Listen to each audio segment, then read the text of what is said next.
Здравствуйте, дорогие ученики! С вами ваша учительница Талжан.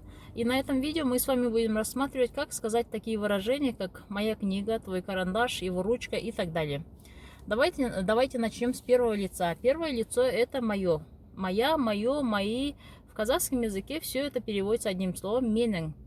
Теперь нужно сказать «мой карандаш». Возьмем для примера карандаш, хорошо? Итак, попробуем. Слово «моё» будет «менің», а карандаш – это легкое слово, и многие из вас это знают. Да, это правильно, это карандаш. Итак, менің карандаш. Мы получили слово. Такое словосочетание. Теперь что нужно сделать? Теперь мы добавляем нужное окончание к этому слову. Как обычно, мы знаем, в русском языке достаточно поставить два слова подряд, и это будет мой карандаш.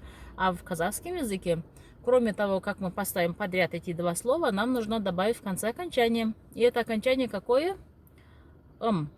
Хорошо. И получилось менің карандаш менің карандашым. Давайте перейдем на второе лицо. На втором лице у нас будет что? По-русски твой карандаш, правильно? Теперь нужно сказать это на казахском. Правильно, молодцы. Сенің карандаш. А потом что? Уже не подойдет. Это первое лицо было. Теперь у нас второе лицо. Получается, добавляем окончание ың.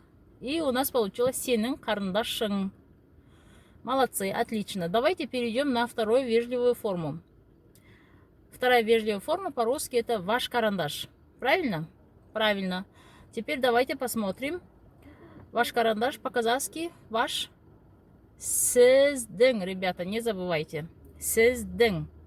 Теперь опять ставим слово карандаш. И у нас получается сіздің карандаш. Теперь окончание ың, как во втором лице ставим. А после этого еще з. Я просто объясняю отдельно, а на самом деле это все одно окончание. Ыңыз ставим. И у нас получилось сіздің карандашыңыз. И остается у нас третье лицо. В третьем лице мы должны сказать его карандаш. А его карандаш по-казахски будет его, кто знает. Ну-ка, подумайте.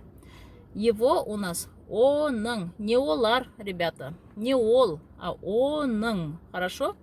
Везде ставим окончание ның. Получилось у нас оның. И ставим рядом слово карандаш. Карандаш. Оның, карандаш. И окончание какое в конце ставим? И получается оның карандашы. Итак, давайте посмотрим, что у нас получилось. Мой карандаш менің карандашым. Твой карандаш сенің карандашың. Ваш карандаш сіздің карандашыңыз. Его карандаш оның карандашы. Спасибо, кто досмотрел до конца. До новых встреч.